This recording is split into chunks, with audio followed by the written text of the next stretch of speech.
Wake up. It's time for Primal Scream. Hey,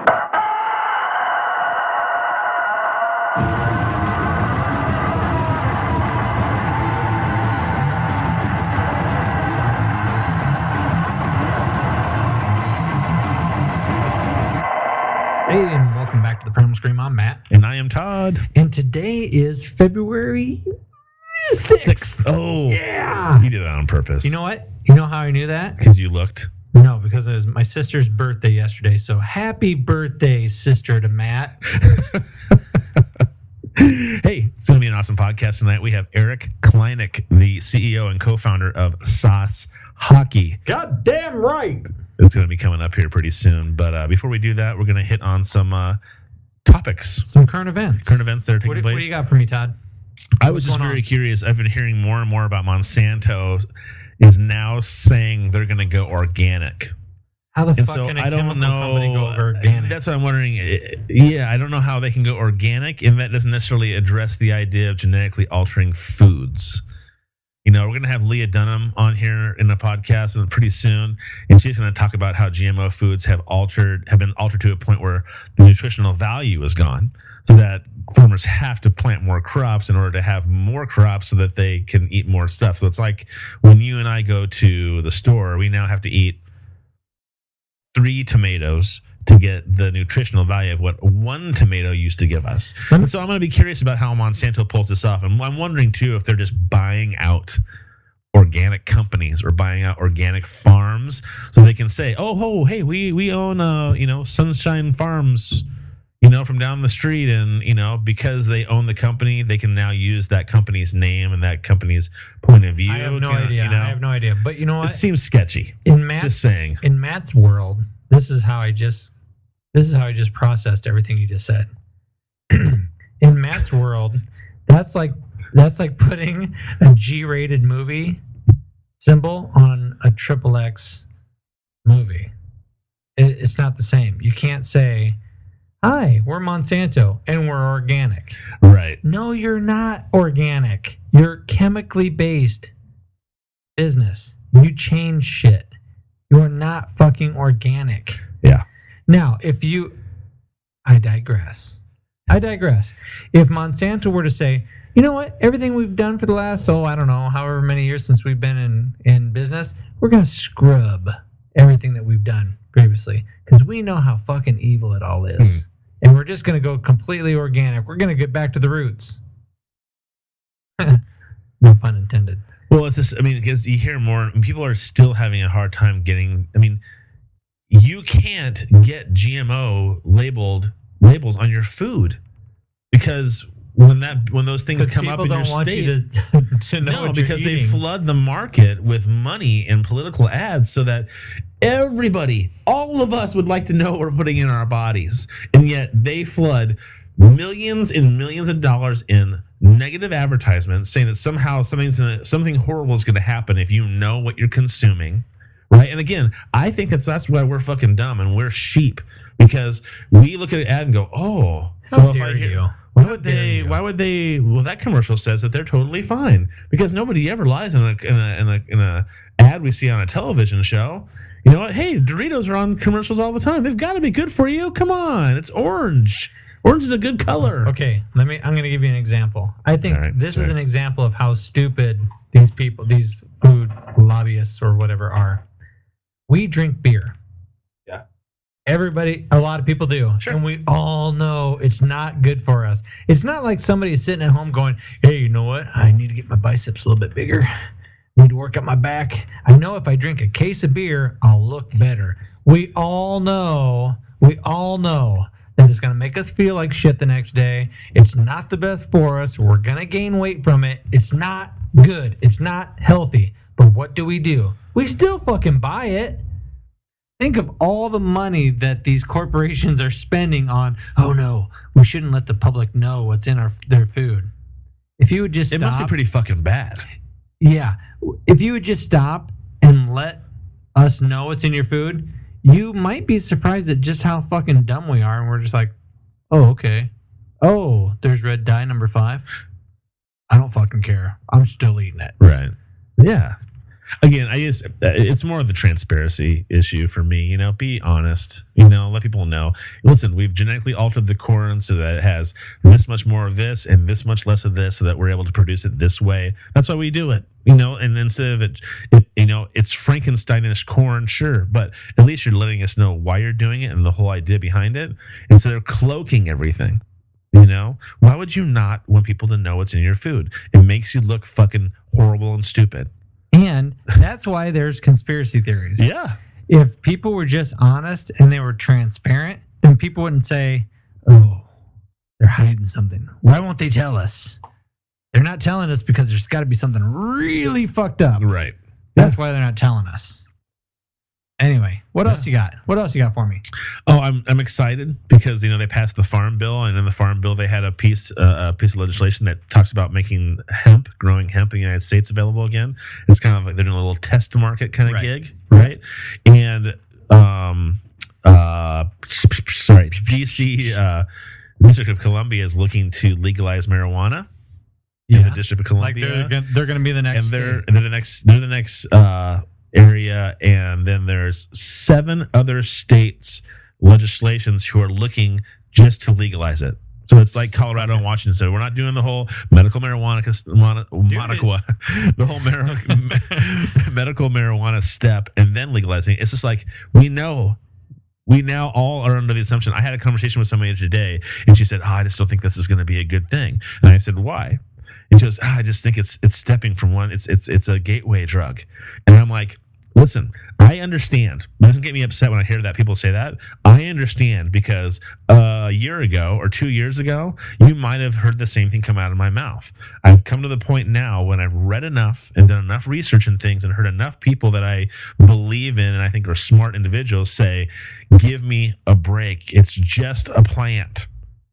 People abuse things all the time. Abusing alcohol is a pure poison for your body, and it will kill you if you do it bad enough. Yeah. The idea that marijuana, if you haven't decided yet, if you're on the fence, so to speak, if marijuana is a gateway drug, let me say this to you and think about it in this perspective. Okay. It is no more a gateway drug than cigarettes are. It's no more a gateway drug than alcohol is. In fact, if it wasn't fucking illegal, if alcohol was illegal, alcohol would be a gateway drug because you would have to go to an illegal establishment to purchase alcohol. Yeah. And what are you going to find at an illegal establishment? Other illegal, terrible fucking things. Right. So that you put yourself in that position, and yes, it's going to be a gateway drug to something. But if you legalize it, it's not going to be any more gateway-ish than anything else, than alcohol, or because they're all kind of escapes, And I think that Keone and Rock both had a good point of saying things like, when you make it not illegal anymore, you take away that black market and that criminal aspect of it. Sure. Who's legal, the way they handle things in their quote unquote legal way of doing something is shooting people and killing people. Right. That's a whole another aspect of it that you take out when you make it a legal thing. Unless, of course, you tax it at 30%. If you tax it too much, there's always going to be a black market aspect. Yeah, but not to the degree. I'll find my way around. I mean, I don't make my own beer, though I have in the past. But if I felt I was getting screwed enough by going out and buying a case of Miller Lite or something, 30% tax I probably would make my own beer. If I want to, I mean, we're going to have this discussion about taxes till the fucking cows come home. I'm saying that I don't mind paying a tax. I don't have a problem with paying a tax to do what I want. And if I had that opportunity, that's when I would be growing plants. I would be growing my own stuff in my house that I was doing just for me. You're going to be able to mail order that shit pretty soon. So I'm saying I will get my own, Kush Purple Love, whatever plant that I think is the one that I want to have. Kush Purple Love. They have all kinds of funky names for really? stuff. Yeah. And so I want to grow it just for that, just for that reason. I'll have my own plant. And I'll have my own buds, and I'll use it recreationally as I see fit. I'm going to thwart this whole fucking 30% thing, or I'll pay 30% on a plant. Fine. And then I can grow that plant forever. That plant can keep on growing. I can take cuts off that plant and make more plants if I want to, just for me. So I'll find a way around that system. I don't fucking care. I'm not selling it. If you're not selling it, I'm not selling it. If you're not selling it, why do you have to pay a tax on My your friends shit? may enjoy themselves and they come over for some brownies. I'm not I'm paying just saying, for it. Yeah, you're not paying for it.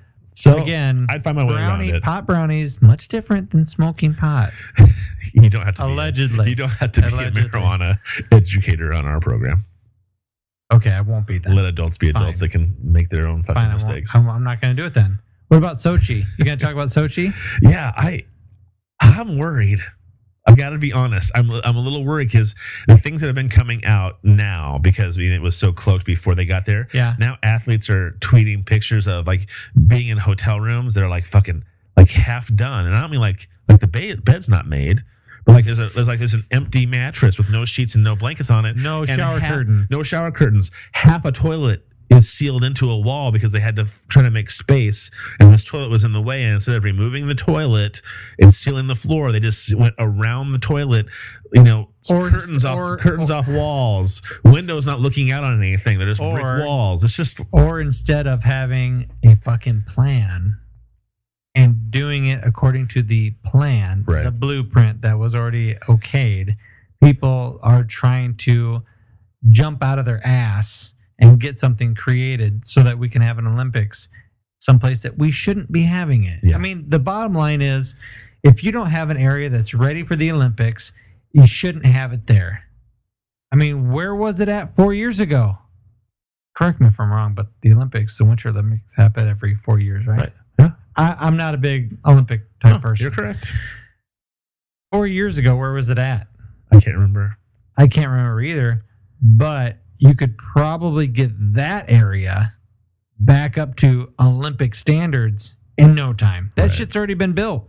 Well, the hard part, and the thing on NPR this week was great, was that they always do it saying it's going to boost the economy, it's going to make this happen, it's going to bring people in, but they spend billions of dollars and they never, like London, the London Olympics, they've never gotten their money back. The Olympics that were in Greece, I want to say like 10 years ago, never got their money back. Now, like I heard the London Olympics, they've like taken the housing they gave for the athletes and turned them into high scale like apartments for people, and so they're actually using it. But I heard that the ones like in Greece are just fucking falling apart. They're just like rusting and shit's falling down, and they don't take care of them because they have no use for them. That could be the economy in Greece as part of that. But I think that it's this idea of we're gonna go into debt for a bunch of money to try to pull all these people in. And just short-term gains, gains for. But even then, it shows that nobody has really ever made money on the Olympics. We didn't make money on the Olympics when we had it here, and we had it in Atlanta, and we had it in Utah. We didn't make any money on the Olympics. Would it be completely fucked if the Olympics was in one location every 4 years? It just stayed in that location. I wonder why everything was built up around that period. I wonder why they don't. Because like Sochi is like a beach resort. It's not a winter in Russia. Yeah, it's on the Black Sea. It's any not a type of resort in Russia. I don't know why that sounds like an oxymoron to me. It's where the wealthy Russians go to like enjoy the beach. Is that where those Siberia, ice castles are? Are the ice castles? You walk into it's like resort? Palm Trees Resort. Really? And it's like, why wouldn't you not go like to Siberia somewhere where they got? Because they're making snow at Sochi so they can have the Winter Olympics. It's not snowing there. So why not go to Siberia where there's fucking tons of snow? It's cold as shit. You can have a real Winter Olympics. I can't wrap my brain around this. I'm not that into the Olympics, so this is taking me off guard a little bit. You're telling me they chose, Russia and Winter Olympics. Okay, it makes sense to me when you just say it like this. Yeah. But when you put it in a place in Russia where you have to make snow, right, it's so fucked. Why wouldn't you? It's so fucking crazy to me. Why wouldn't you put it in a place where there's naturally snow there? Or why wouldn't you not? Yeah, or at least pick a snowy part of Russia. St. Petersburg. Dude, that's all I'm saying. St. Petersburg is north up by Sweden and Norway and those kind of areas. That's wintry weather kind of thing. So why would you not pick a place? I think we should have the Winter Olympics. Jamaica. Well, fucking stupid. That's what you do, Summer Olympics. Brazil. No, I think we should have Summer Olympics in Russia. I think we should have Summer Olympics in Greenland. Just switch it all the way around. In Greenland. Well, how fucking stupid. I mean, I'm not that educated. I'm not on any board of the Olympics. You don't have to be a rocket scientist to decide to figure out maybe that's not the best place to have it. Oh, we have to make our own snow? Maybe not the best place to have Winter Olympics. Yeah. Kind of fucking stupid. Well, like Brazil is going through and cleaning house right now, trying to get Rio de Janeiro ready for the Olympics, for the Summer Olympics in 2 years. And they're trying to, clean out the riffraff and they're arresting lots of people. The hot asses with the thongs on. Like the drug dealers and dude, a lot that of is stuff. the only thing that's in Rio de Janeiro is hot asses and thongs and great tans. That's all there is. Mm-hmm. That's all I'm thinking about anyway. Okay. Well, it should be a great Olympics then. He should be happy as a clown. It should be an amazing Olympics. Nobody's going to want to compete. Everybody's going to be on the beach fucking. That was one of the big things for me was Sochi. I am trying not to be shitty and negative, but I am worried about athletes and people dying because they're saying there's talk about fucking terror alerts. They're everywhere. Bombs have been going off all over the place in Russia. Let's have the Olympics in some place where that shit's been rampant. It just makes me worried. I just don't want anybody. These are obviously very talented, wonderful athletes who are putting themselves out there to be the best they are in the world. And I would hate to see something horrible happen. I would agree. So that's why there's people that are remarkably gifted. Yeah. There are people that are remarkably athletically gifted, and it would be neat to see them excel in something, and it would be terrible to see a fucking limb blown off. Yeah. Well, you know what? I'm not gonna wrap your fucking brain around that for a second. Just for a second. Everybody at home, listen to this. You go from the best in the world. You go from the best in the world to your fucking legs are blown off. Yeah, that's horrible. Oh my God. I almost wish that. There was part of me that wished that we hadn't had athletes go over. Like I want to say that Carter boycotted the Olympics at one point because I think it was Iran-Contra deal. So there's more politics. I have no idea. There's more politics in that, but this is like more safety. Obama's not going over because it's not fucking safe. That's why he's not going. Do presidents usually go to the Olympics? George W. Bush, absolutely. Yeah, they go. Did he even know how to spell Olympics? Oh, come on. Be nice. Secretly, you got a kick out of that fucking joke. Hey, along with the Olympics, we should probably segue into sauce hockey. Eric Kleineck, the CEO of Sauce Hockey, is going to be on momentarily. And we're going to have a conversation because I believe that he has probably athletes that are in either the men's or the women's hockey team that fucking love his clothes because I love his clothes. And we'll have to hear more about what he has to say about that. So should we bring him on? Yeah, let's bring him on. Fucking let's do it. Without further ado. Wish we had a drum roll for you. Boom. Here's Eric. Sweet. Hey guys, how are you? Thanks for having me. You bet. Mr. Kleineck, hey, we're extremely excited to have you. Well, be full disclosure, and I'll let people know that you are a member of my extended family, I guess you could probably put it.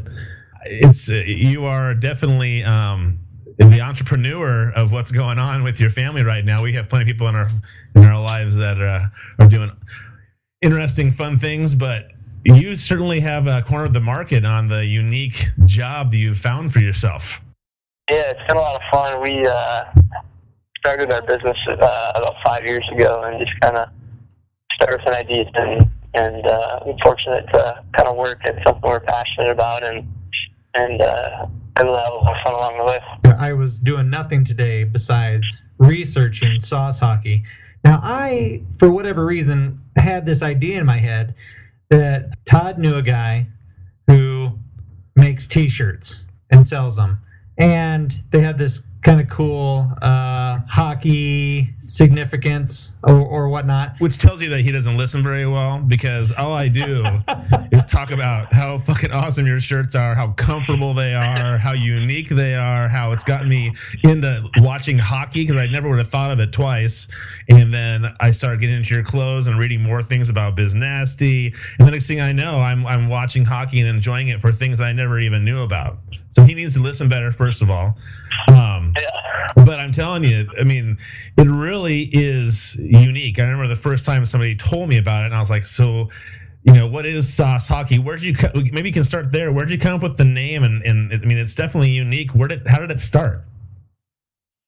Yeah, we had an idea to kind of create this clothing brand, and really more of a lifestyle brand than even clothing. Clothing was kind of our entrance to the market, but we came up with, I don't know, 300 names or something. It's kind of like buying a house or a car. When you find the right one, it just feels right, and you kind of know.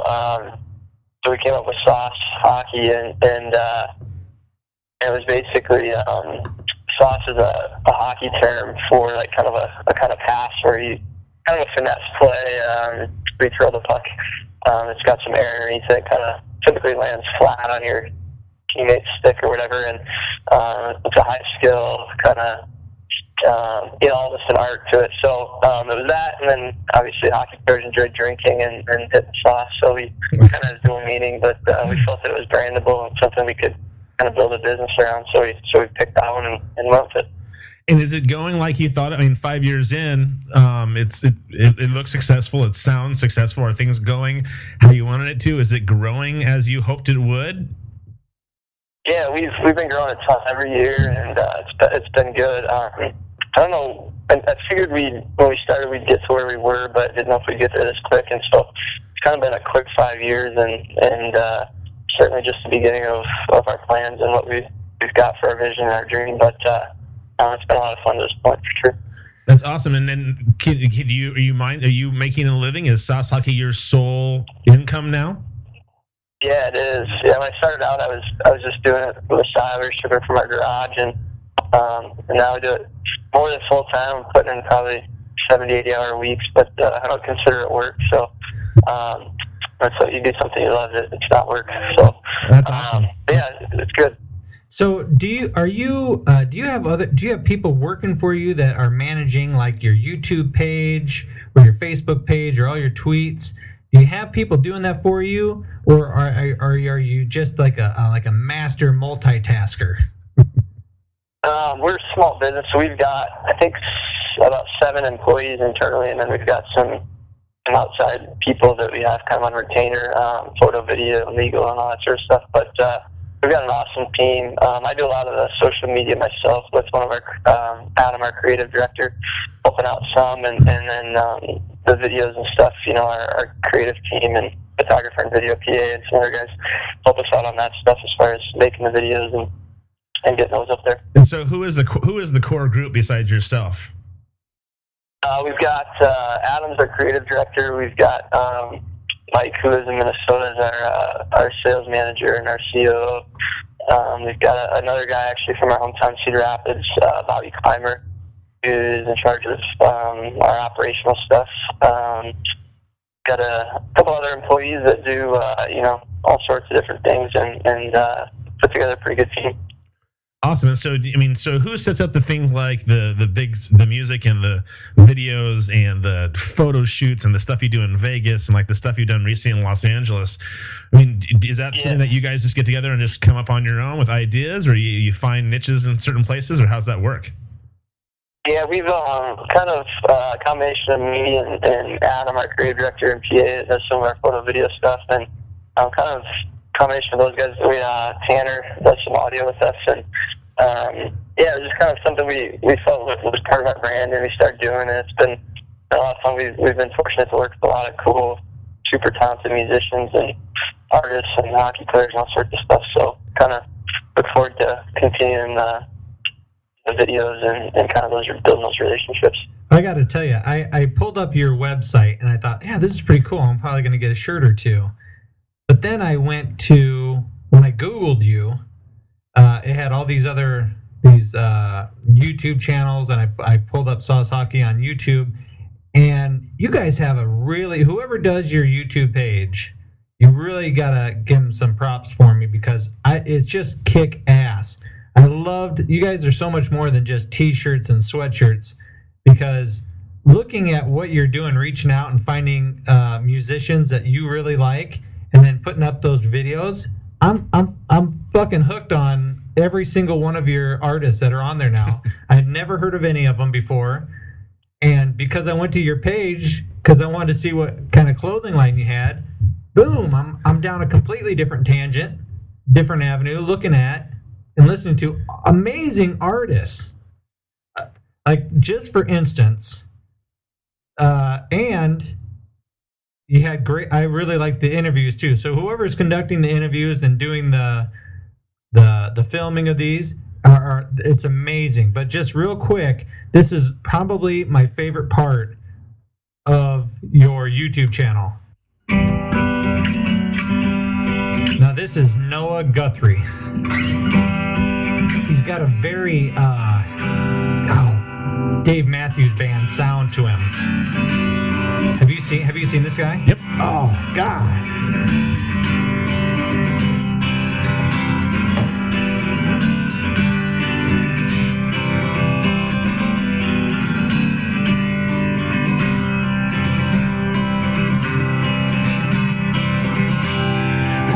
Strong, not enough to change it. And when I'm finally gone, you still have the strength to chase it. This is just our luck, and it's always changing. We always run before we crawl, and I'm hardly.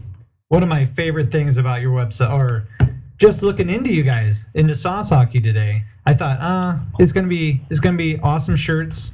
It's going to be talking to a guy who's about being an entrepreneur and moving on and getting out of Cedar Rapids and making something of yourself. But there's a whole microcosm thing around Sauce Hockey, which I thought was really cool. Now, is that, Eric, is this something that you guys eventually were always part of the plan, was to be looking for this music or these musicians and other unique people? Or was this something that just kind of like organically kind of happened over time with your brand and kind of the way you want to take it? Yeah, I think when we started, we knew we wanted to build a brand. I mean, it's pretty easy barrier to entry to just do T-shirts, but not everybody can build a brand, and we've been fortunate to create an awesome team that's, I'd argue, the best in the world at what they do, and so it's kind of just evolved, and I don't know, it was a couple of years ago, we actually had a recording studio in our office, and we were, a lot of us played music or we would jam late night, or we would record musicians or hip-hop artists or different things at the office, and it kind of evolved from that, and we were also passionate about music. We thought we could add a component to that, and we really, all of us, draw a lot of inspiration from talented musicians, and it plays a big part in, our designs or our branding and all that sort of stuff. So kind of evolved from that, and like I said, we've been really fortunate to work with some awesome musicians like Noah Guthrie, for instance. He's an 18-year-old, well, I think he's 19 now, but basically got found on because of YouTube, and probably the most talented singer in the world, maybe. And he did a cover song of "I'm Sexy and I Know It" by LMFAO, and ended up going super viral. I think that video has like 25 million views on it or something crazy. And started playing on the Today Show and got invited to do all these different things, Dancing with the Stars, and he's poised to get big, I believe. He's got a good team behind him, his parents and his management team and all that sort of stuff. But he's super talented, so we were really fortunate to work with him and record a video and do an interview with him and kind of feature him. He's going to be in our next lookbook, as well as all the other musicians we've gotten a chance to work with. And so it's now, he was just somebody that you kind of brought into the fold of Sauce Hockey for just to put his music out there? Are you producing things for him? I mean, how are the two of you working together? Yeah, so for us, it's like we want music's such a big part of who we are and what our brand is, and it's kind of a unique layered element to our branding and content and all that. And so we reached out to Noah, and I talked to him and got us all set up. And so the videos that we did, we produced and did all the audio for, mixing and mastering, all that sort of stuff. And just anything we can do to help him. And I'm sure by doing the videos with him, we've turned on some of his followers to our Sauce Hockey brand, and likewise for him, new fans that going to go to his shows or New Year's on his album and whatnot. So it's really worked out good to be kind of a good grassroots marketing effort for both of us. Oh, that's awesome. Oh, Yeah. fantastic. And so not only are you doing music, and not only do you have really cool shirts in it, if I knew anything about hockey, I'd be like, oh, well, that makes sense. But they're different, you're not, I don't see that that type of style at, the normal J.C. Penney's type of clothing store. So I like your clothing line, and I like your YouTube channel and the music. But here's another thing. You just recently, I saw at Siepke Hoyt, because we have a Siepke Hoyt in town, you have Sauce Hockey watches. You're getting into jewelry, too. Yeah, we've done a couple watches. It's kind of a non-traditional item for hockey retail stores, but we're friends with some of those guys over there, and Joe and his family, so we talked to them, and they wanted to give it a shot, and I think they've done pretty well with them, so, which is encouraging. So are you looking for a whole line of jewelry? Are you going to go into a whole line of jewelry? Because I'll tell you what, I know a local artist who does some really kick-ass leather watch stuff. Handmade leather goods. We'll set you up with him. Who knows? Yeah, that'd be awesome. Yeah, I think we could. We're open to all sorts of products. We try and do strategically plan our growth and what we add to products to the mix and when. But I think all that stuff's in our future at some point. Now, recently you had like a press release. This was like in December 3rd. There's a story about Sauce Hockey and Pavel. Make sure I pronounce his last name right. Datsyuk? Yeah, Pavel Datsyuk. Yep. Okay, and he's signing on to do a collaboration of a clothing line with you. Is that correct? Yeah, he reached out to us. He's got a big deal with Reebok, who is kind of a hard goods or hockey manufacturer for equipment and whatnot. And he reached out to us, wanting us to team up and do a clothing line for him. He's Russian, and he's maybe the captain of the Russian Olympic team for the hockey here coming up in the Winter Olympics, starting next week or whatever it is. And so we kind of joined that partnership and got all the details worked out. It took about a year or so to get that deal done, and then we launched on, I think it was on January 1st this year, New Year's Day, and that's been a lot of fun to kind of work with him. And he's a really interesting guy and super smart and really respected by so many people because he's an absolute amazing hockey player and just awesome guy off the ice too. How have you gotten a lot of hockey players? I know you have Paul is one of your is he one of the first hockey players that you had sign up with you? Yeah, he's kind of we know tons of NHL guys. We've been fortunate to meet a bunch of those guys through the years, and but we just have deals with Paul Bissonnette, often referred to as Biznasian, and Pavel Datsyuk. So we've been very strategic about those two guys. We kind of targeted those guys as being kind of the top, what we feel is most marketable guys in the league. So we were kind of targeted them, and lucky that it worked out. Let us in on how you got involved with Wayne Gretzky's daughter in some of these photo shoots and these calendars. It was kind of caught me off guard. Not that Mr. Gretzky wouldn't have a pretty daughter, but I guess I was just totally caught off guard by the calendars and things like that. It's pretty awesome. Yeah, I've gotten to be friends with the Gretzky family over the last 5 or 10 years, and so we did a photo shoot with Paulina, Wayne and Janet's oldest daughter, and she's awesome. She's good to work with, and we had a lot of fun doing a photo shoot. And she was on the cover of our fall winter 2012 lookbook, and she's now dating Dustin Johnson, PGA golfer, and I think they're doing well, and wish them a lot of success moving forward. Yeah, when I pulled up the website, or when I looked at all the YouTube videos and Twitter, and I can't even narrow down where exactly I saw all these photos. But when I pulled up the Sauce Hockey girls, the Sauce girls, I thought, wow, this guy's got something going on, because you have some really fine ladies sporting your gear, pal. Yeah, we're down here in Arizona. It's like a stock fishing pond, beautiful. So we've got a lot to choose from. But no, we've been lucky to work with a lot of awesome girls who are attractive but also smart and talented and doing some it's the different things that are, kind of inspire us as well. So take us back to the birth. You went out to go to college out there, correct? Yep. And then how'd you get into, have you always been into hockey? You played soccer when you were in high school, but how did you get into hockey, and when did that all start?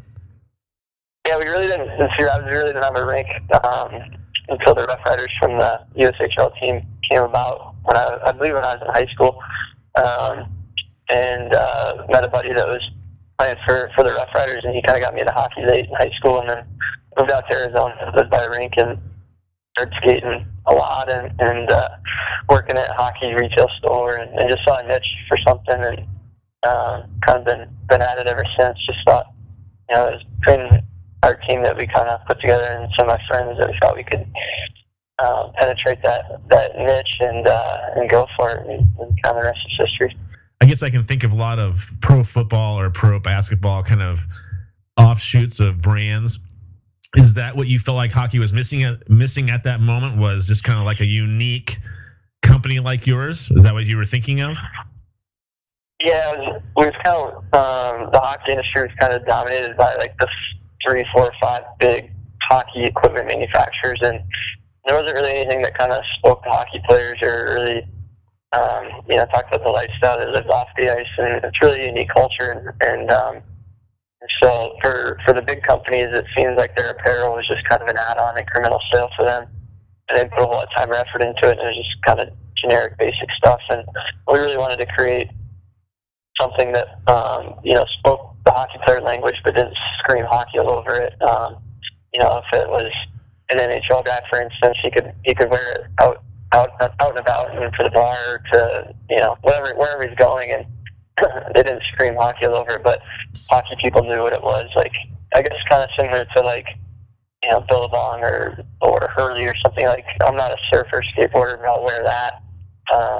Just because it's cool, comfortable clothing, and we kind of wanted to do something similar with hockey, and we've been able to do that. So, well, I think you've done it. It's pretty impressive, and people at my job are always asking me, because there's a lot of S's on your clothing, and they all assume that I found these pieces of clothing and they just match my last name, and so that's why I like the clothing. But I said I always give people your website and let them know about it, because we have a lot of people in my business that have kids that are learning hockey at the Rough Riders rink. I think, I'm not sure what the kids league is, but they talked about the exact same thing with me about, their kids wear like jerseys and T-shirts that say Bauer on them and things like that, but there's not really any kind of a niche clothing line that they feel is kind of like theirs.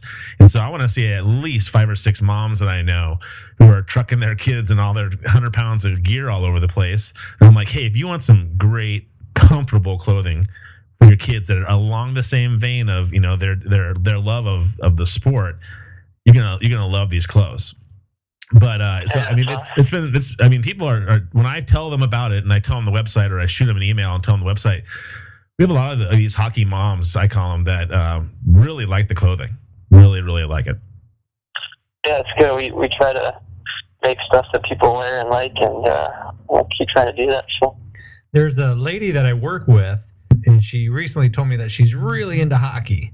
So tonight, before I got off work, before I came home to do my other job, I said, hey, I'm going to have the CEO, the big kahuna from Sauce Hockey on. And she goes, who? And I go, Sauce Hockey? Have you heard of Sauce Hockey? It's a name brand for hockey. And I thought you would love to hear about this because they got really cool. So I forwarded her your web address. And then I sent her also some videos and stuff of your clothing line and some different interviews and your YouTube page. And she emailed me back and she said, this is the coolest thing I've ever seen for fucking hockey. Yeah, that's sweet. Yeah, no, I'm glad. Thanks for spreading the word. And, we'll keep trying to add a new customer every day we can. Well, you're going to be getting an order from Cedar Rapids pretty soon, because she just couldn't shut up about you. I was like, all right, listen, I got to go, and let's stop talking about this guy. But it's awesome. We had the hometown team there, so... Yeah, so hey, I wanted to ask, is Sauce Hockey going to have some type of presence at the Olympics? Anybody wearing your gear or anything like that? Yeah, we kind of talked about going, and it was kind of last minute, so we didn't end up pulling the trigger. But we've got, obviously, Pavel's going to be playing. He's the captain of the Russian Olympic teams for hockey, and we've got a couple girls that are on the U.S. women's Olympic hockey team that are fans of our brand, and be wearing some stuff over there, I think. But yeah, we'll try to go maybe to the next one. The Russian one is harder to get to, so I'm not sure where we're going to be in 4 years. I don't know if they've announced it or not, but maybe it's the next one.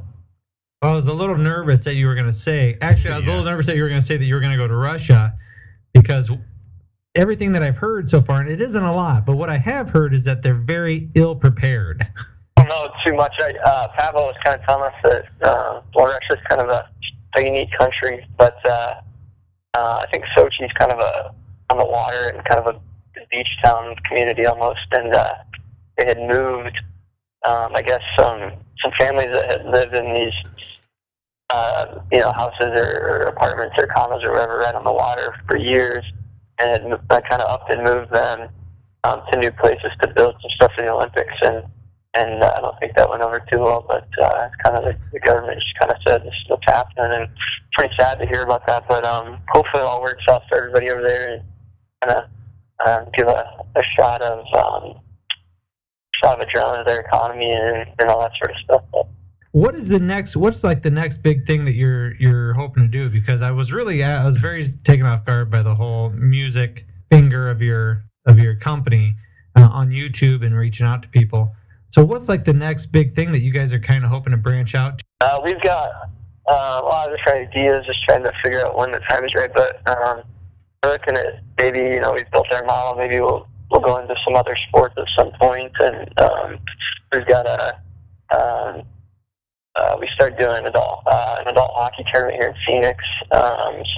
We've been doing that for a couple of years. So continue to grow that. And we've got a nonprofit we started called the Healthy Scratch Foundation, which is going to generate, revenue and money to get underprivileged people into the sport of hockey, adults and kids, and kind of give back to the game and the community in that way.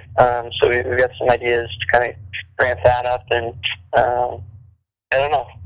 Sky's the limit. Whatever we can dream of, we're gonna try to pull off and make it happen. So the Healthy Scratch just has a holding page. We're just in the process of getting the 501c3 stuff completed through the government.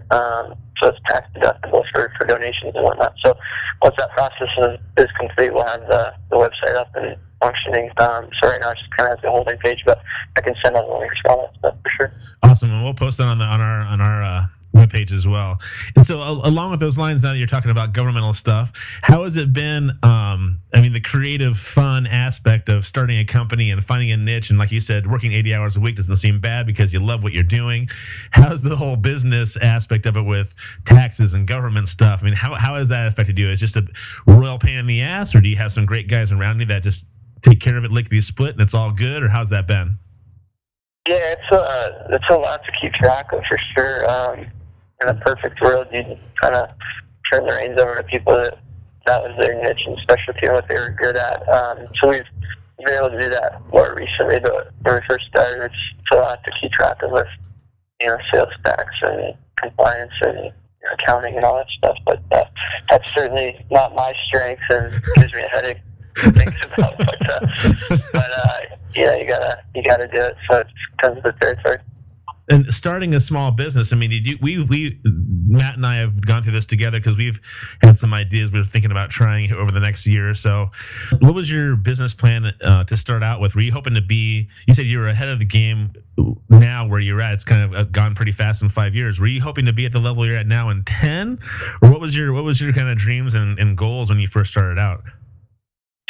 I think we didn't really kind of set, we maybe in our minds we kind of set some different goals, but I think it's good to think kind of, on a micro level and a macro level, but we were kind of always operated under the assumption that, if we could help change one person's life or offer them something unique and grow this thing kind of at a grassroots and organic level and in different ways that we'd be doing our job and that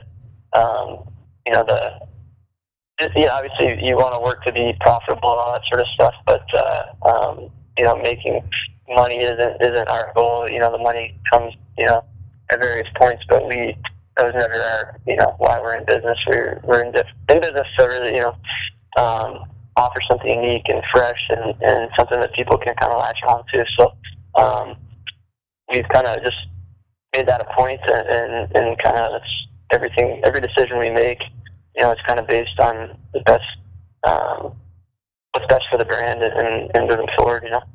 Well, that makes me love you guys even more, because Matt and I started this podcast trying to put something out there that wasn't quite so politically correct, and gave us an opportunity to voice, positive things, things that were driving us crazy, things that were bothering us. But our goal was that we wanted to start a discussion and maybe start a discussion outside of here with people, so that, we can exchange views and ideas without feeling confined.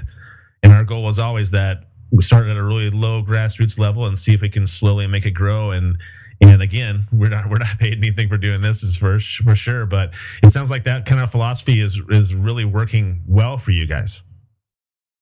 Yeah, it's been good for us. I mean, everybody's different, but it's that kind of mindset is certainly works for us, and we try to continue to do that as we grow here.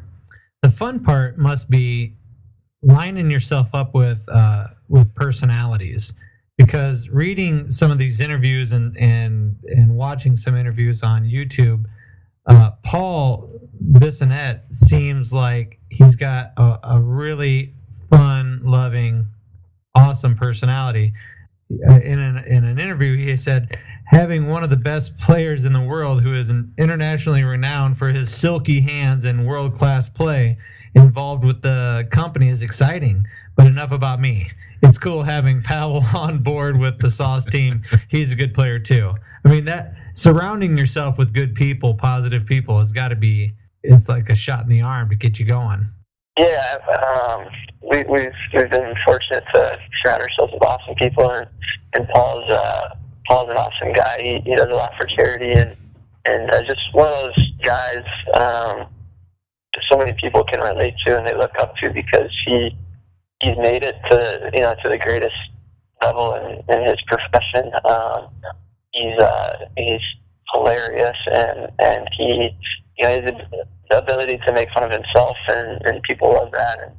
And I think it's people can relate more to the guy that kind of works hard and doesn't have the easiest path to where he ends up and all that sort of stuff, versus the guy that is just a freak of nature, for instance, and kind of seems like he has it easy out. He probably doesn't have it easy, but the path seems easier for those guys than others. But and Paul's super down to earth, and he just he's built a strong brand for himself on social media, and we tried to help complement his personal brand there and help him grow, and people relate to him. It's cool. Yeah. Fun to see. I think the YouTube video that I saw was him talking about how somebody had taken away his Twitter account because what he was saying was too controversial on Twitter, and he was kind of laughing about it. And then another hockey player had come up to him and said, "Hey, man, I love your tweets. Keep it up." Yeah, there was a Russian hockey player named Ilya Kovalchuk who had signed this massive, like, $100 million contract or something, and Paul was just trying to do the math. He's not the smartest guy at math or spelling, but he was doing the math on how many lap dances you could get for $100 million, and how many days or how much time consecutively you could have a lap dance for $100 million. And then the next day, the contract got so it basically circumvented the collective bargaining agreement for the NHL, and the NHL basically said the contract was void. They kind of had to rework some things, and so he said something controversial about, I don't know, Kovalchuk or the Russian, somebody to the Russia or something, and anyhow his agent called him and said, "Hey, you should probably take that on your Twitter," because it was something new, and people, the public wasn't used to people voicing their opinions like that, or people of his status, or pro athletes, and so took it down. There was this huge outcry that he was almost being censored and whatnot, and people wanted to hear it as a breath of fresh air for people. So when he made his comeback to Twitter, he ended up getting his Twitter account back, and we ended up doing some T-shirts for him during that time, and kind of where our relationship started. So, well, I like he started. Is it twooping? Is that the term that he coined? Yeah, I don't know. I think he came up with that, but now it's used a lot. I'm pretty sure he came up with it. But either way, it's just pretty funny. It was using Twitter while pooping. Everybody's on their phone around the shitter. So. Well, that's the funny part is, of course, everybody does it. I twoop all the time, but I mean, nobody else put it. Nobody else voiced it. Wait, what the hell are you talking about? It's tweeting while you're on the toilet. It's twooping. So you have a T-shirt that has that on there, don't you? Yeah, it's the worst when you're trooping and you got your elbows on your knees, and then it cuts off blood flow to your legs, and you get up and you can't feel your feet. You know what I mean? Oh, that's fantastic. My feet are tingling. I've got to stop twooping. Let's go. That's fantastic. God, that's great. Well, I guess I'm still curious. You were just working at hockey places. You were playing hockey again. You were getting to know members of the Gretzky family, and then you had an idea that you thought you might have found a niche for clothing, or a brand, excuse me. And so that's that's really the genesis of it. I mean, what were your plans to go to college for and graduate and do with your life, anyways? What was the goal of going to ASU and all that? The goal to go to ASU was really to get away from the cold weather in Iowa and chase hot girls in warm weather. But did a little bit of that, and then graduated, played hockey down here, and I always knew I wanted to own a business and do kind of my own thing. I knew corporate America wasn't for me. And I went to school for business and recreation. But my parents made me go to school, or they probably would have started a business earlier, found a way to start a business earlier. But it was a good decision, and I wouldn't change anything. But we started small. I saw a niche that we thought we could do, and we were probably young and dumb and took a chance, and glad we did. So besides the clothing line, when you want to get away from all this, and you're just like, oh, okay, I've done my 80 hours. I can't take it anymore. I can't look at one more hot girl. I just can't do it. What do you do to blow off steam? What do you do to go have fun? Yeah, I don't know. I'm lucky because there's parts of the business that aren't my favorite, but the creative aspect is I really enjoy it, and I'm passionate about. So I find inspiration or I'm able to recharge the batteries when I'm playing hockey or at the rink, or listening to music, or I go to a lot of live music shows and hang out with my wife. I'm pretty easygoing. I can some of my favorite days are just laying on the couch and watching hockey or football or something, and just recharging the batteries. So, but yeah, everybody needs a break, and that's the hard part, I think, as a business owner is it's always go, and it's hard to kind of separate and find a balance in that kind of work life balance, and it's something I still struggle with this day, and try to get better, but it's hard. So.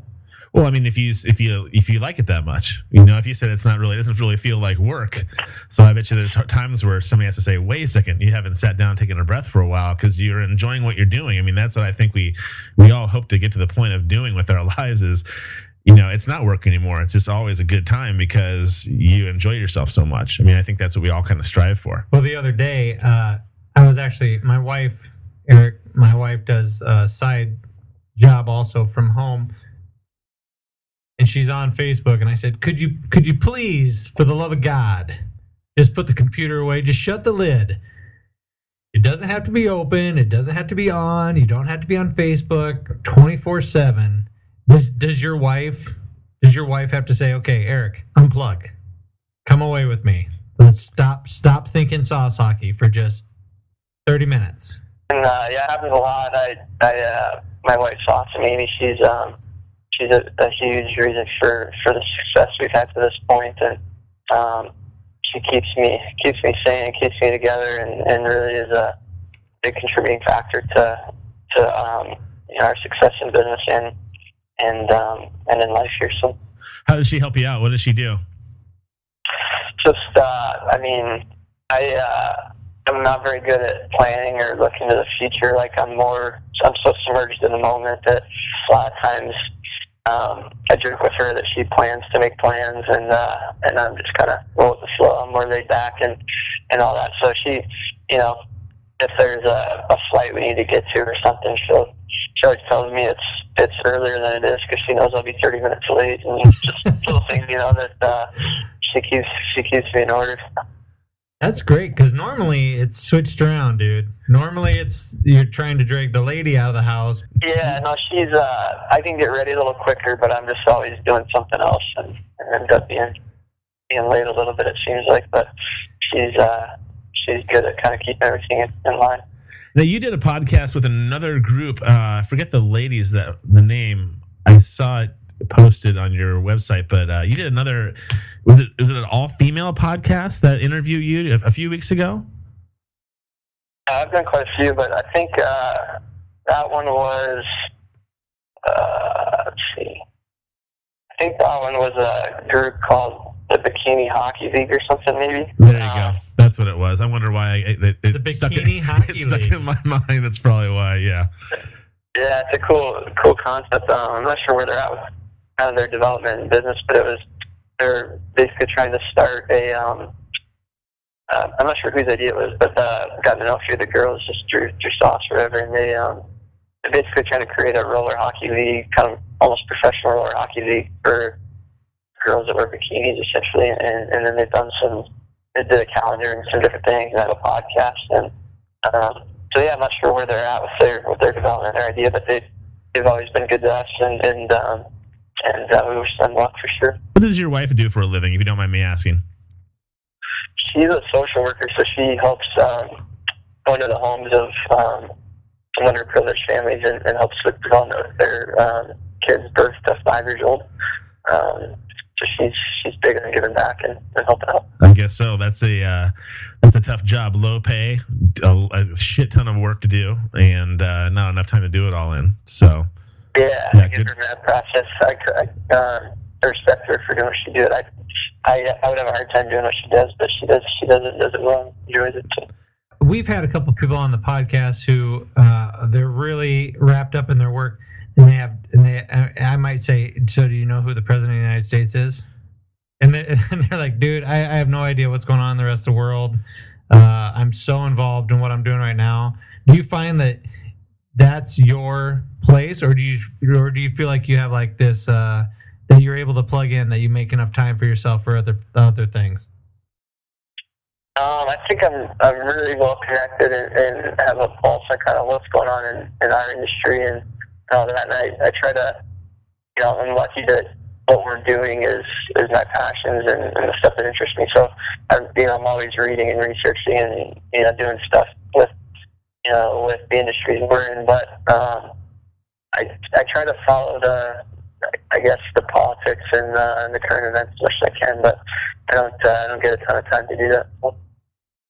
Do you feel yourself leaning one way or another, or do you find yourself liking and disliking aspects of everything that's going on, or how are you? I mean, how's it? I mean, obviously, a lot of small businesses are being affected by the ACA and a lot of things that are going on. How have some of that affected Sauce Hockey and you? Yeah, I think for me, I'm not big in politics. I think a lot of what we hear is bullshit, and everywhere we turn is a biased opinion. If it's an article that you read, biased by whoever wrote it, or if you watch a news station, that news station is biased to somebody's beliefs within the news station or whoever's putting it out. And I don't feel like we really get all the necessary information for me to really form an opinion. Certainly, there's things I believe in and all that sort of stuff. And as a small business owner, I tend to side with that stuff because I know what it takes and the hard work and all that sort of stuff. And I also believe in helping people and giving back and all that sort of stuff. But yeah, it's hard. I try to stay out of politics as much as I can. It does affect all of us, I guess. But it seems like a kind of a rah-rah contest to get voted into office, and then if things get done, maybe they get done or maybe they don't. And typically they only last for 4 or 8 years anyhow at the most, and then somebody else is in office and things change. And I kind of wish that as much money as politicians spend to persuade people to try to vote for them, whether it's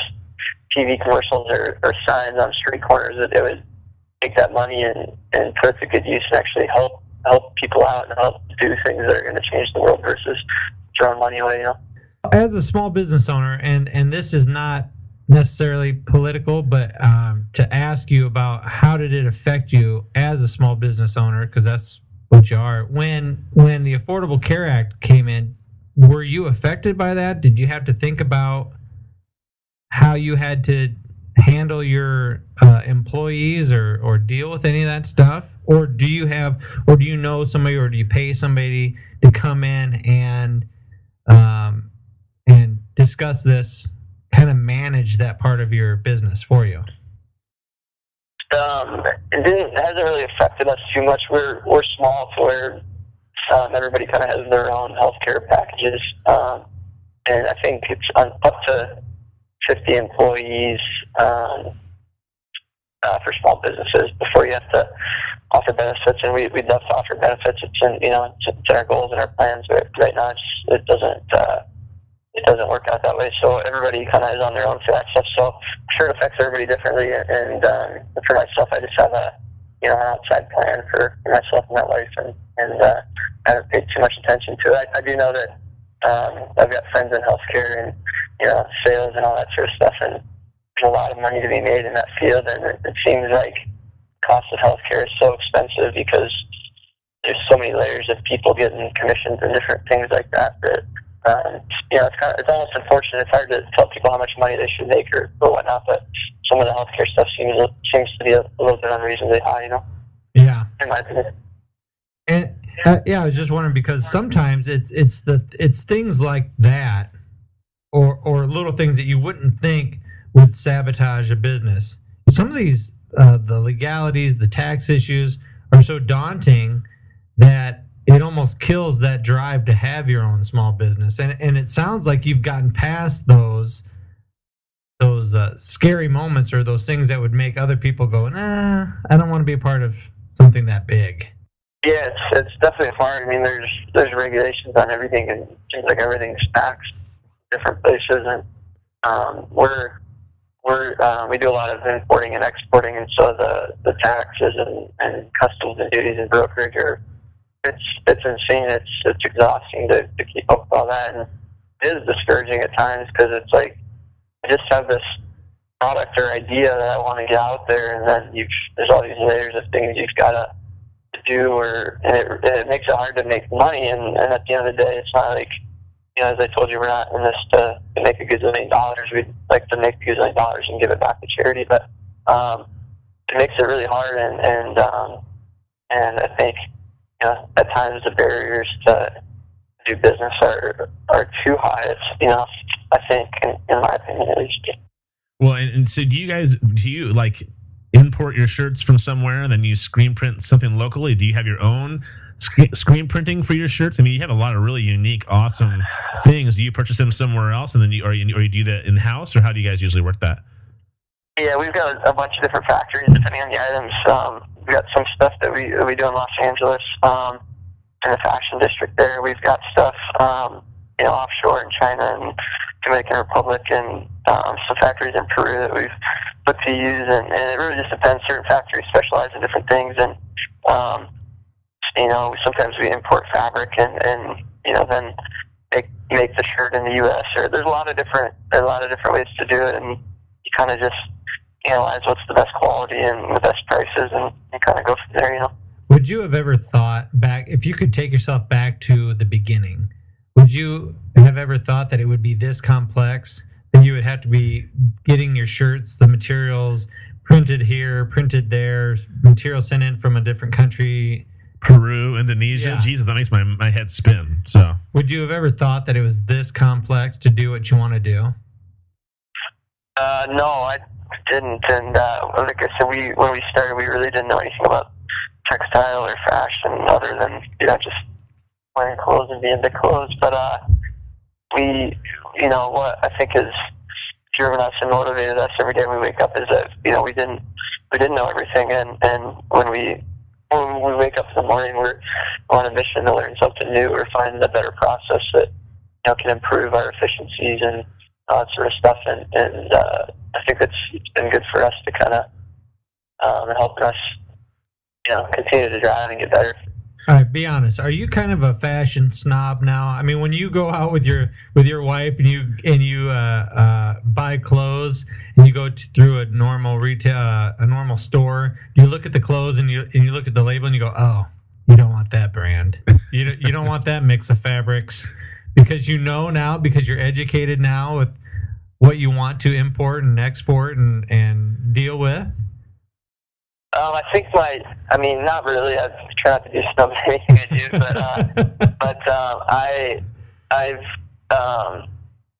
I think I've changed my preferences. I tend to buy, less stuff, but more stuff that's higher quality that just lasts better. And anything I buy, I try to make sure it's comfortable and that I'm going to wear it more than once, And I don't know. I think that's just kind of my preference, but I'm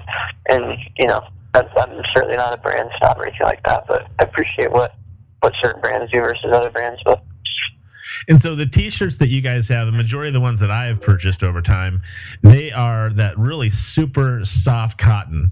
And I've only gotten those T-shirts at a couple other places, actually a couple CrossFit gyms that I've been to, where that really it's a little bit tighter to your skin. It's not draping so much, but it's super soft. Is that something was that a quality thing that you guys were looking for? Do you guys get some of these shirts in and try them on and see how they feel and how they fit and try it from there? Because the clothes just feel so good when you wear them, and they I have a shirt that I have pictures of that I've had for at least 3 or 4 years now, of a T-shirt that I still wear to work because it's just so well made. And it's not a Fruit of the Loom. No, it's not a Fruit of the Loom shirt with a design on it. But it's a really soft cotton that almost like, I would almost think that over time it would just wear and tear, but it just seems to last really forever so far, and it's super, super comfortable. Is that something that you guys can really put a lot of time into to what you do get a batch in and see how they look and how they feel, or how do you guys go about finding those things out? Yeah, no, we do. We put a lot of time and effort into that and make sure it's we always ask ourselves, would we come up with a design or a new product, would we wear this? And if the answer is ever no, then we'll never move forward with it. And if the answer is yes, and it usually always is on the stuff that we do end up making, the quality is certainly one of our top priorities. We want to make sure we're doing all high quality stuff and stuff that's going to last. And so we test the fabrics, and the fit's important to us. We typically do more of a kind of a designer, more form-fitting shirt versus kind of a big boxy jeans or Fruit of the Loom tee, for instance. It's kind of part of our brand. It's in our DNA. It's just high quality, and we spend a lot of time and energy on it. That's awesome. I had a homeless person chastise me on Haight-Ashbury Street in San Francisco because I was wearing the a red "Living the Dream" T-shirt. And this guy came up and goes, "Oh yeah, you're living the dream, huh? You don't know my dream." And I said, "Hey, this is an awesome T-shirt by a company that's started small, and I just am trying to promote it. So take it easy." And this guy, kind of funny that that one shirt in particular, I got a lot of attention that day because I was wearing the "Living the Dream" shirt because it's one of my favorite T-shirts to wear. So nice, yeah, that's a good shirt. Yeah. See, I thought my picture of you is all you guys at a round table at a bar with paper napkins and pens doing stuff like that. A little bit. We'll kick ideas around all the time, but our team's really creative and kind of thinks outside the box, and we try to do stuff that's different and unique. And I don't know if I can't speak on behalf of everybody in our team, but for me, my ideas come at random times. Just I might be driving down the road, or might be laying in bed at 2 a.m. or could be doing whatever, and it just hits me. And I usually make notes and have a list going on my phone, and stuff that would either be a design idea or a product name or description concept, and then kind of finish them off later down the road. And you've got a couple people that help all that sort of stuff. And we try not to be super corporate and just kind of fit that mold. We try to be different and do things that are outside the bell curve. So you guys are just moving forward. You see yourselves as continuing to grow? Yeah, we've got huge plans for the future, and so this is kind of just the beginning. We've got a lot of growth potential just in the hockey market, let alone kind of the other markets that we're looking at, and should be a fun next couple of years. Are you looking at all into like the protective gear and helmets and all that stuff with hockey, or do you want to strictly stay apparel? Yeah, we don't have any plans of doing kind of the hard goods and gear stuff. Strictly soft good and apparel stuff. We have looked at some ideas on different team sales, like team merchandise and stuff like that. But I don't think we'll ever get into the hard goods sector. Well, like you said, I mean, that was the niche you said there's like 5 companies out there that's kind of are the solid ones that have been around forever, right? And so you kind of found that niche in between where they weren't offering the things that you thought you could offer. Yeah, I mean, there's all the hockey trade shows and whatnot. There's always new entrants that are trying to make sticks or gloves or whatever. And at the end of the day, there's like 3 to 5 companies that really do it and do it well and actually make any money on it. And they've been in business for years. So to compete with them is, I don't know, we feel would be nearly impossible. And we don't want to just go into a market that is just not adding anything of value to the consumer or something different. And we don't know that we could necessarily do that in hard goods. And maybe we may come up with ideas down the road, but at this point we don't have any interest or plans of doing that. And help me out really quick. What is the 4th line? I have the T-shirt. I love it. What is the idea behind the 4th line? So the 4th line in hockey, for forwards, you have basically 20 guys on the team play that night. You've got 4 forward lines, 4 centers, 4 left wings, 4 right wings. So you've got 12 forwards, and then you've got 3 lines of defense and 2 goalies. So that rounds up to 20.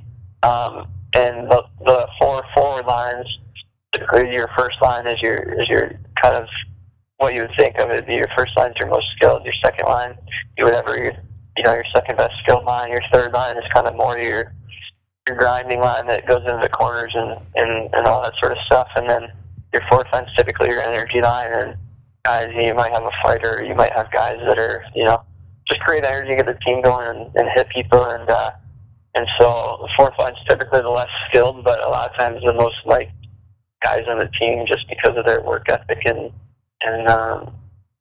they get the team going, and a lot of times they're in the locker room and all that sort of stuff. So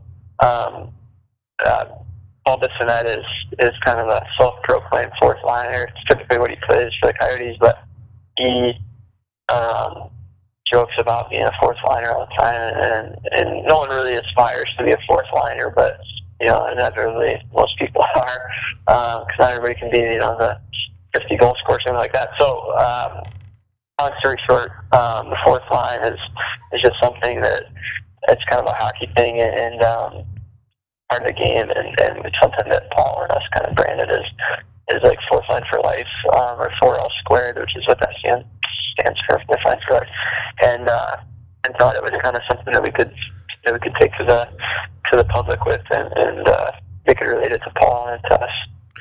Cool. Well, a couple last things. I was going to tell you that I took my son down to Coralville Mall a couple wehad to the ice arena. The ice arena, and as we were getting some Whitey's ice cream, one of our favorites, they had the ice arena down there, and all of a sudden the Hawkeyes came sliding out on the ice, and they were playing Missouri, and so we sat down and got to watch the first.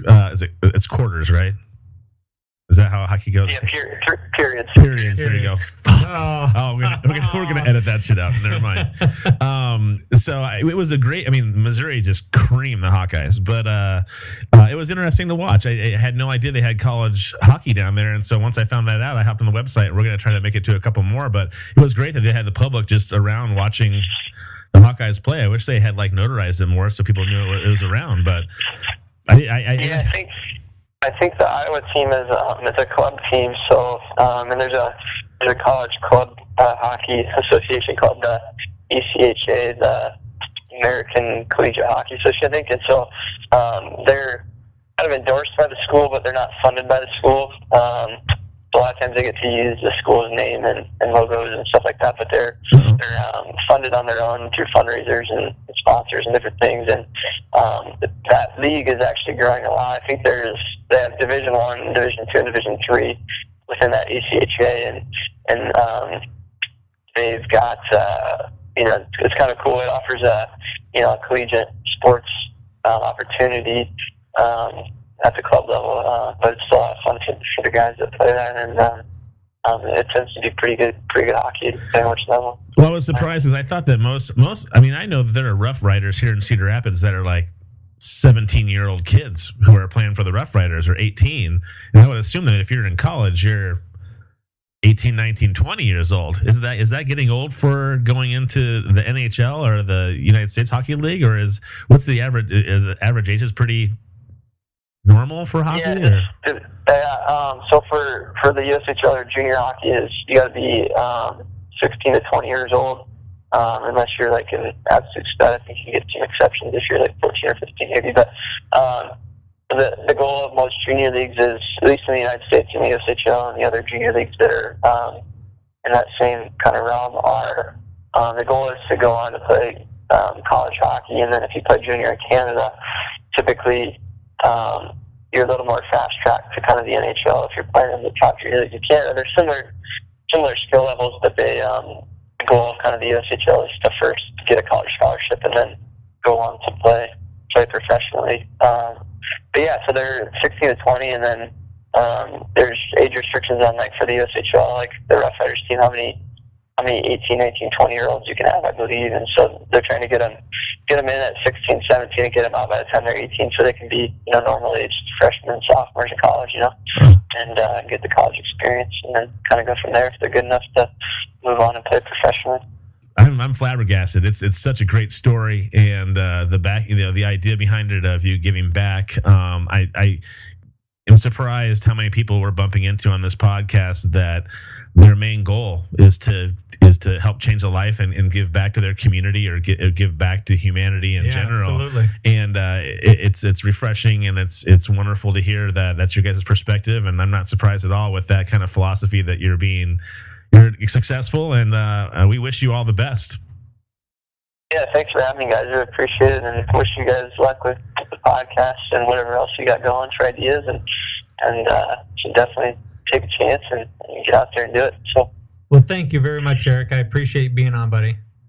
And hopefully when you're back in Cedar Rapids sometime, we can have you actually in the room, and we can have a few beers and just hang out. I can't wait to actually physically meet you. Yeah, it'd be awesome. I look forward to meeting you too, and if there's beers involved, I'm in, so look forward to it. Deal. All right, buddy. Have a great night. See you later, Eric. I'm telling you, when you have unique people that you get an opportunity to talk to, this is hands down becoming my favorite part of the podcast. Absolutely. Is that, I think we talked about this last time a little bit too. We are getting an opportunity to just talk with average people who are doing extremely unique things. And I feel really, really lucky that this is what this podcast has given us the opportunity to do. To think about his story just all by itself. Hey, I'm just a kid. I'm gonna get the hell out of Iowa. It's fucking freezing here. I'm gonna go to Arizona. I'm liking hockey. Maybe I'll start doing that. Oh shit, I meet Wayne Gretzky's kids, and I get to know them better. And then they only think, oh, you know what? There's a niche somewhere for this, and then it blossoms. But again, that philosophy of let's do something that we can give back to humanity a little bit. You know what I actually took from that? You know what I actually took from the interview? We're talking to him is it's scary for everybody. It's not. Nobody goes into this going, I got it all fucking figured out. This is exactly what I'm doing. Right. Well, like you said at the end, good for you taking a chance. That's what it's all about. It's like maybe we're young and dumb, and we thought we could do anything, and so that's why you started. Well, we're in our fucking 40s, and we thought, you know what? We better start living at some point and doing the things we want to do. And saying what we want to say. And the idea that, you have an idea that you want to go with, but you have no clue the intricacies of all the inner workings that's going to be able to get a t-shirt. A t-shirt with the design that you had in your brain printed onto a t-shirt to your doorstep and then mailed out to somebody else who wants to purchase it.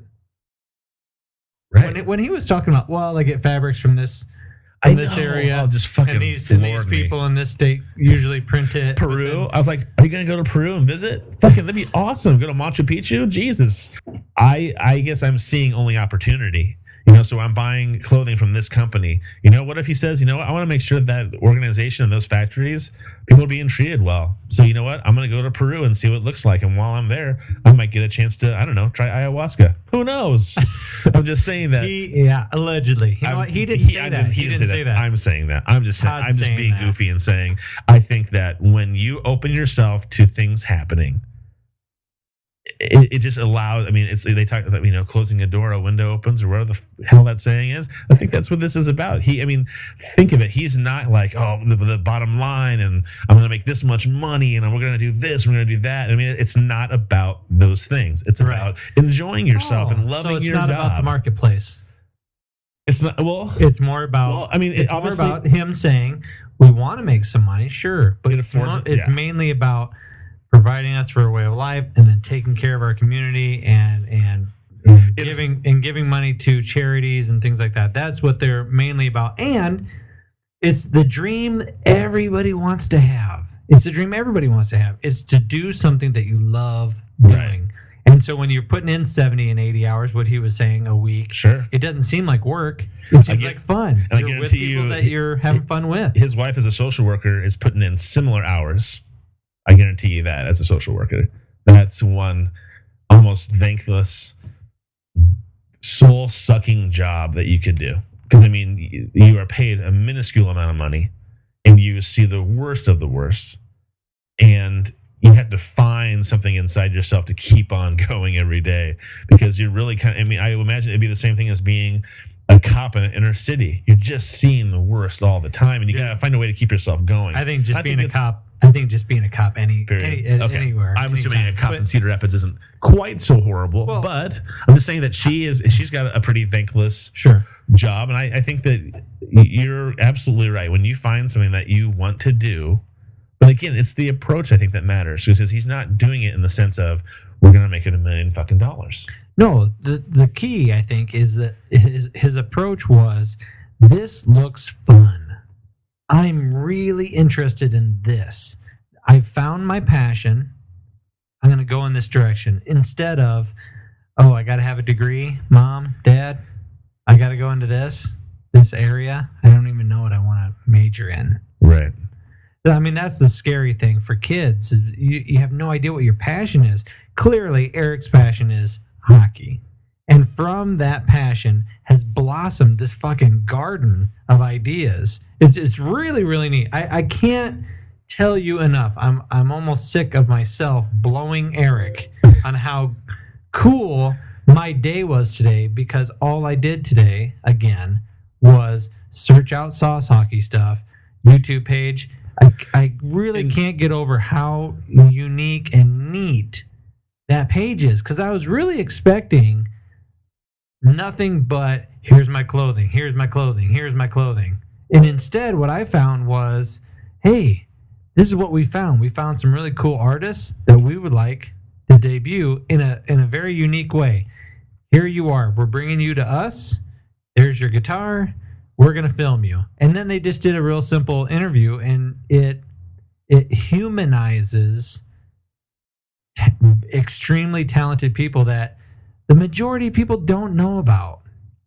Yes, Noah Guthrie, who sang that song and went on the Tonight Show and just did an amazing job of redoing "I'm Sexy and I Know It."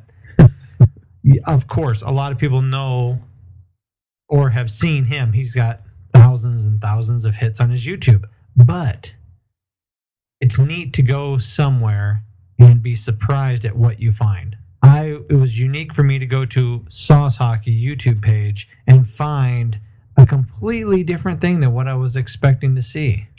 And they had videos. They had another really cool thing was they had videos of, I don't even know who these people were, because I'd never really seen a picture of Eric, so I didn't even know what he looked like. Right. But all of a sudden, I see all these really hot chicks, and they look like they're at a campsite. They're staying at a cabin. They're all just having fun, and the whole thing is, this is Sauce life. Right. And I'm like, what the? That's awesome. It looks like you're having a great fucking time. There was another video that he had on his YouTube page of what is sauce? What is sauce? What's the definition of sauce? There's this term, sauce. And Eric did a pretty good job of explaining what sauce is, but there's a video on his YouTube page, and it's very, very funny. It's very funny. And he didn't do it. I don't think he did it, but somebody else did it, and he put it on his website, and I thought, this is so fun. It's a whole culture. It's a whole, I hate to say subculture because that would mean that I think it's beneath me, but it's a whole culture that I wasn't aware of. Right. And this guy going, you know what? I don't remember my first girlfriend, but I remember my first sauce. And I thought, this is really cool. So today was a very it was a very momentous day for me. Well, Because I was so surprised all day long, and I was just fucking glued to the computer all day long, just so surprised at what I was finding and so entertained at what I found. Right. And I guess as a bigger guy, I think that's one reason why I go a little gaga over their clothes.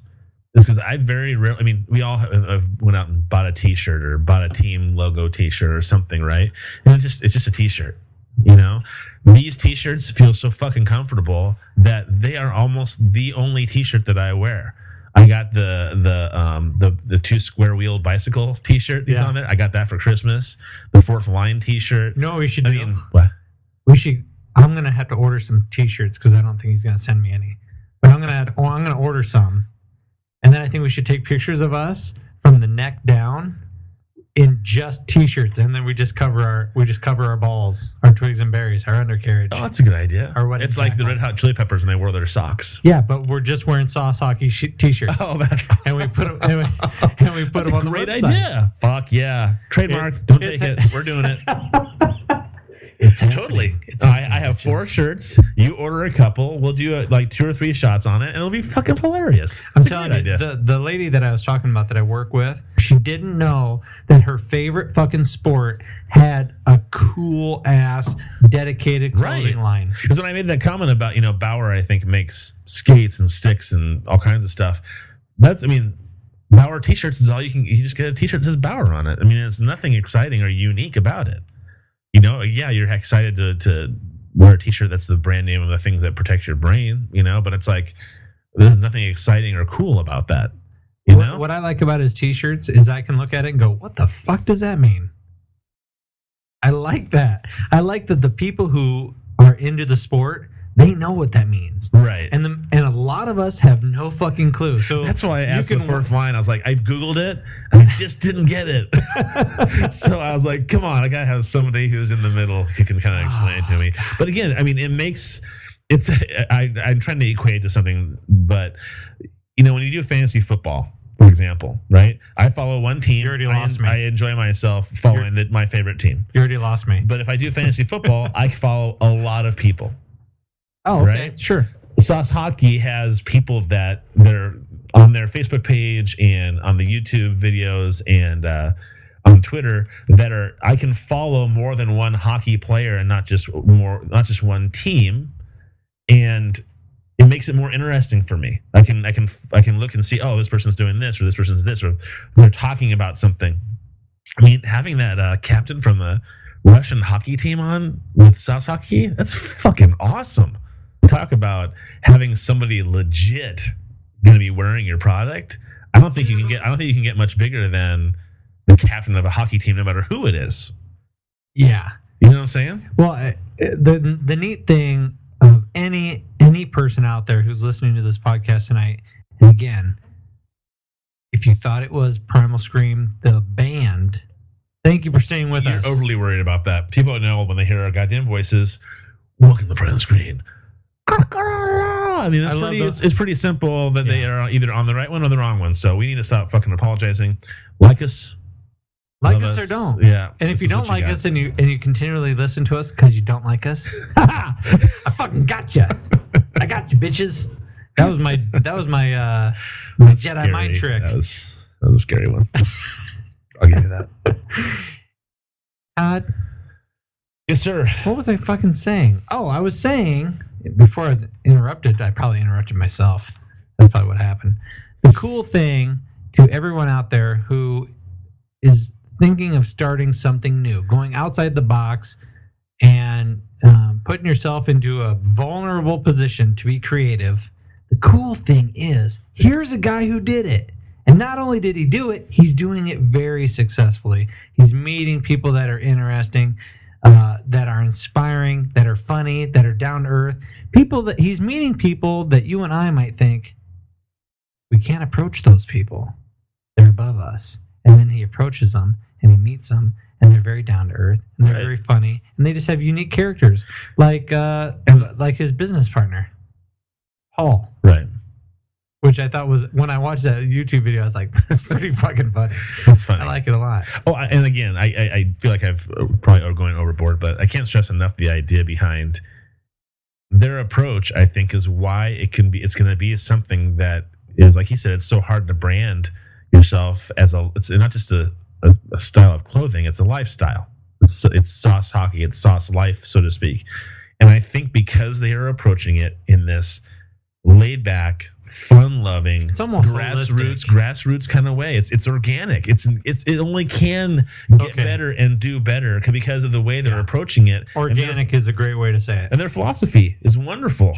It's one of those things. I'm like that. I'm pretty floofy tree hugger, but I'm saying if I hear about a company like that, I will start buying shit from them just because of the way they approach the world.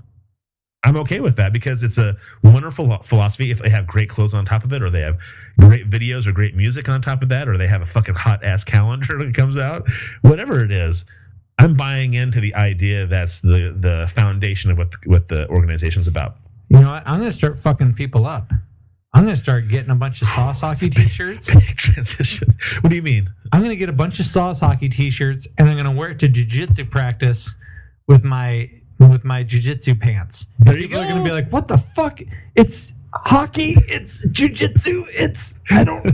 I can't wrap my brain around it. And that's when I put the fucking triangle choke on, and it's end. I'm telling you, I wear my sauce hockey t-shirts to CrossFit all the time, and people ask me about it all the time. I've been there for 2 years. And they're like, "You're wearing that shirt again?" I'm like, "It's my favorite shirt." You know why you think you're seeing it again? Because it's fucking unique and it's caught your attention. And it's comfortable as fuck. It's not just do it. Yeah, I've seen the Just Do It shirts for 20 years. Or those wicking sweat t-shirts that they feel comfortable for a little while, and then they don't feel comfortable. And then an hour later, somebody smells like you just pulled your whole body out of your shoe because you fucking stink. You know why? What? That was a very nice way of saying it. I was going to say something else. Yes, I knew you were. But they say that it's because it pulls the sweat away, but it leaves the bacteria behind, so they fucking reek. I have to clean my clothes like at sanitizing level or whatever to make sure this shit gets clean. Okay, I said it before, but I mean it this time. This is the last time I'm blowing him. That's what I like. I like the fact that those t-shirts aren't that. I'm so sick of the t-shirts that are just made out of the, what is it? What is it called? What's that stretchy shit? It's wicking kind of material. I don't know what it's called. Polyester? I don't know. I have no idea what it actually is. I was a little curious. I was going to ask him a little bit more. Maybe we can email him and ask him. But I wonder how conscious they are of where their t-shirts are made. Are they sweatshop-ish? Is it organic cotton? Is it, I'm just curious about that. Not that I think it matters too much. I was just curious about if they go to that level of finding out who makes it, what it's made out of. It might be, because I can't speak for him, but it might be a lot along the lines of Aaron Bunce. Once you get to a certain level, then you can start calling the shots. Then you can start saying, I'm not dealing with you because your business practices get your foot in the door, get things started. I hear you.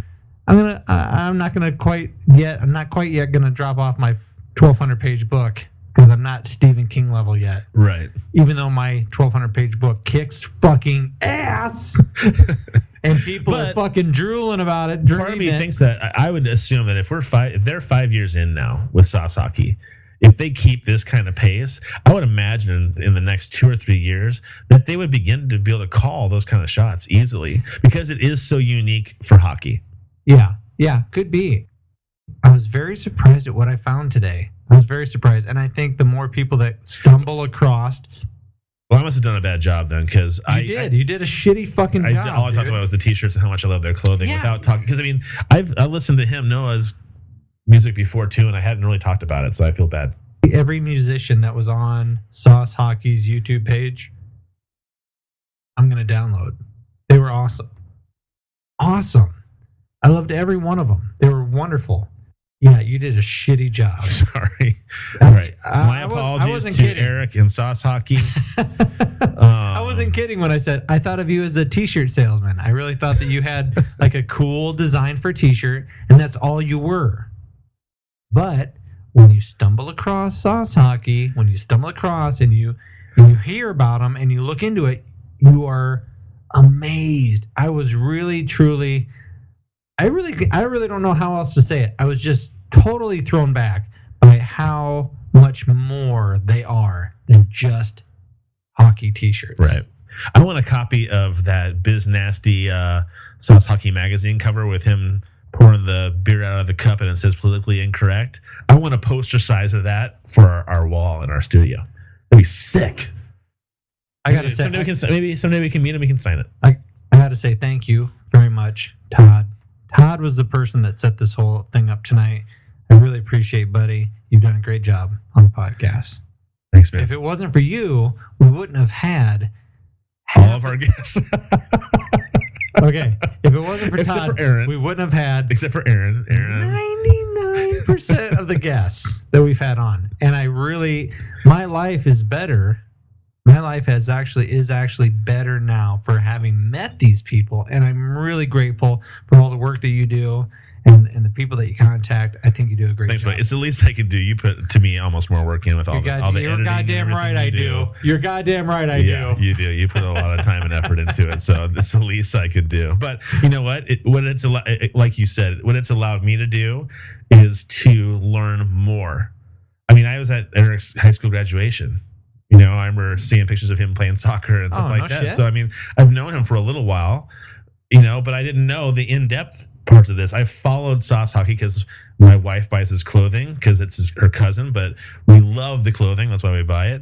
And so we've always followed them and bought stuff and been excited about it and listened to the music. And then she'll be like, hey, do you see that guy that he found on such and such? And they did the video for. And so we get involved that way. But then to hear in depth about it, that was one thing that I was excited about having him on for, was me as a member of his family getting to know more about him. I don't think I've had lots of opportunities to sit down and just chat with him. Yeah. It's like holidays and, getting together for Christmas and Thanksgiving. And you don't really get a chance too often to sit down and have heart to hearts with people and dig around somebody's head. I was actually very surprised at how humble he was. He was almost too humble, because when I brought up the fact that, put in perspective for a moment, folks. Put in perspective for a moment. Here's a guy who goes to Arizona to get away from Iowa. Okay? And then he has a dream of doing something that he's passionate about, which is cool. And then one day, 5 years later, there's fucking Sauce Hockey watches being sold at a jewelry store. That's pretty monumental. It's awesome. It is really awesome. And it's awesome to the fact that it should inspire a lot of people out there. His story should inspire a lot of people out there, because people really can do almost anything they want to do. You're passionate about something, figure out the people to get with, because he even said he had to have a team around him. He's not the most skilled at whatever it is. Right. And he knows somebody at CP Hoyt that's going to help him out, but it's not what you know, it's who you know and who can help you develop and make your dreams happen if it's really what you want to have happen. Are you going to sit on the couch, be a couch potato, and watch TV every day every evening when you get off work? Or are you going to find what you're passionate about, make phone calls, work out with your buddy, have some meetings, kick around some ideas, and be like, holy fuck, dude, 5 years ago, I was in a classroom. I was doing some stupid shit. This was just a thought. Right. 5 years later, currently, I got a fucking watch. It sounds a little silly, but at the same time, it's a good metaphor. It's really pretty neat of what he has accomplished. It's not just somebody who's put something kind of squirrely on a t-shirt and said, I hope this sells. It has had some profound changes to people's lives.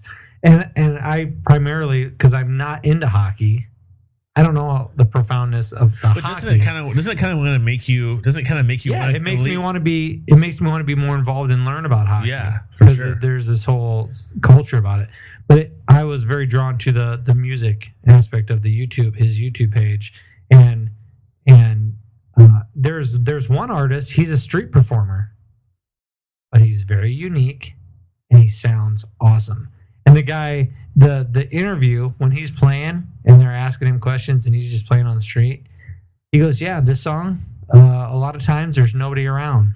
There's nobody around, so I just make up a song. And this is where this song came from. And it was an awesome song. And it's neat because there's people like that who are very artistic, who are not recognized for who they are and how wonderful they are and how talented they are. And here's one person that finally got recognized. And who did it for him? Eric.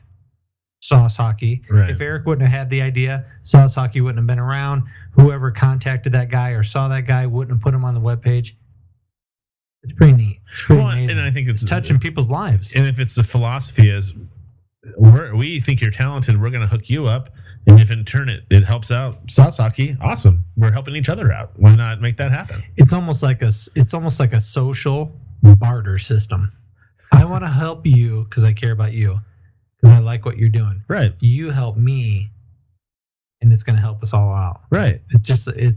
I think that why it's part of me thinks is why it's striking us as so unique and why those situations are ringing so true is because we've either been taught to believe or reality is corporations and businesses are all about bottom line. What can I get for mine? It's me first. Very dehumanizing. Yeah. It's all about making sure that you're taken care of. Are you getting what you deserve?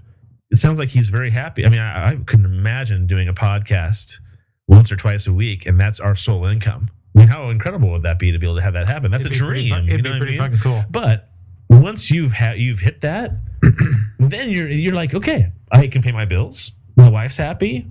My kids are going to school. My day-to-day needs are pretty much taken care of now because what I'm doing is fulfilling that financial aspect of it. Sure. Now, my mind can be super creative. Yeah. I can find people on the internet. I can find people. I can go to Vegas and do something super unique and bump into even more people. Right. I just think it allows you those opportunities. I'm so happy that when he said that it's his sole income now, because I knew he was doing something different before. I thought, oh, how great is that? You can do whatever you want almost, because what you're doing is the creative part of what makes you happy. Wouldn't it be great? I mean, I know we brought up Chuck. Yeah. To him, but wouldn't it be awesome to see a Sauce Hockey watch on a Chuck Kavanaugh wrist thingy cuff? God, that'd be fucking cool. I think it'd be cool if he just made one that just was stamped Sauce Hockey into a leather band and made it super unique, and that would be something that could be solely unique just to Eric. That'd be kind of cool too. So thank you all tonight for joining us on the Primal Scream, and we're going to do something a little bit different tonight. I'm going to tell you how you can follow us. Obviously, you found us, so if you want to have somebody else, maybe there's a friend of yours that you're thinking they might really enjoy the Primal Scream podcast, you can go to YouTube. We're going to have links on our website. We're going to have links on YouTube also that you can just forward. Hey, just copy and paste the web address if you want your friends to see or listen to what you're listening to.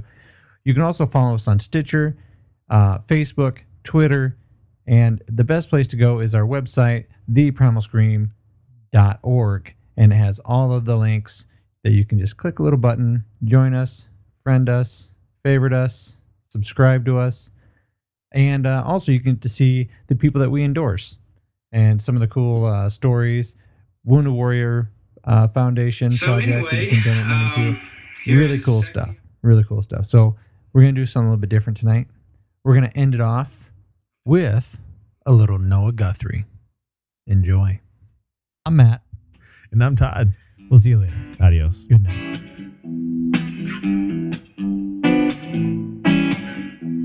When I walk on by, girls be looking like always fly. I pimp to the beat, walking on the street, I'm a freak guy. This is how I roll, animal prince getting out of control. It's a red food with a big afro, just like Bruce Lee, I got the glow. Oh, oh, girl, look at that body. Oh, oh, girl, look at that body. Oh, oh, girl, look at that body. I work out. When I walk on the spot, this is what I see.